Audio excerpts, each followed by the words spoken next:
Magandang araw po sa inyo lahat. Ito po ay isa pang report na aking ginagawa upang malaman ng taong bayan kung ano na ang nangyayari tungkol sa mga flood control na kaso na naging iskandalo. At kung ano ang mga ating nagawa upang mapanagot ang mga may kagagawan nito. President Bongbong Marcos revealed that an arrest warrant has been issued against former Ako Bicol Representative Zaldi Co, along with 17 others linked to SunWest Corporation and the Department of Public Works and Highways, DPWH. Kaya nais kong i-report na ang ombudsman formal nang naghain ng kaso laban kina Zaldi Co at iba pang 17 individual batay sa mga ebidensyang iniakyat ng ICI at saka ng DPWH. Hindi po ito haka-haka, hindi po ito kwento. Ito po ay tunay na ebidensya. At ito po, para hindi ko na babasahin, pero makikita naman ninyo sa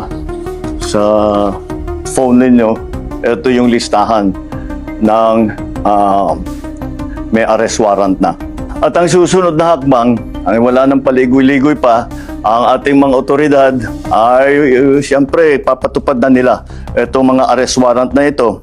Aarestuhin na sila, ihaharap sa korte at pananagutin sa batas. Walang special na pagtrato, walang sinasanto. He emphasized that the administration intends to push the investigation to its conclusion and ensure those involved in the alleged anomalies are held accountable. Ako ang nagsimula nitong lahat. Ako ang magtatapos. Kaya't asahan po ninyo na wala pong tigil itong aming ginagawa. At kahit na parang napakatagal ang dumaan na panahon, ako'y nagpapasalamat sa pasensya ng ating mga kababayan.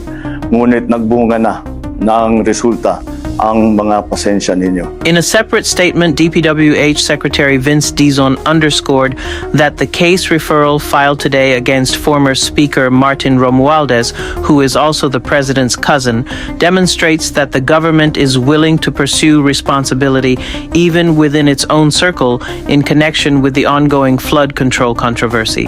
That people will be held to account, no matter who they are, no matter how close they are. If the evidence leads to them, they will be held to account. And I think there is no stronger proof point to that than the President's early morning message today, where he reported to the entire country that both the DPWH and the ICI will be referring, and which we already have just an hour ago, to the Office of the Ombudsman, recommended charges against former Speaker Martin Romualdez. Na ang ICI at saka ang DPWH ay lahat ng nakuha nila na impormasyon ay ibibigay na sa Ombudsman para imbestigahan ng Ombudsman. Ito ay tungkol sa mga impormasyon ng dating Speaker Martin Romualdez at saka ni Zaldi Co. Pag nakita lahat ng ebidensya, baka mag-file ng kaso ng plunder o anti-graft o indirect bribery. Malakas naman ang loob natin na yung Ombudsman, ang ginagawa lamang ay sumusunod sa ebidensya. At kung saan tayo dinadala ng ebidensya, doon pupunta ang ating investigasyon. And former Congressman Zaldi Co. We are basing this referral on evidence. We're not basing it on a video on Facebook. We are basing it on evidence, and the President, as he said here, and as he said this morning, wherever the evidence leads us, that is where we will go, no matter where or to whom it leads to. That is, I think,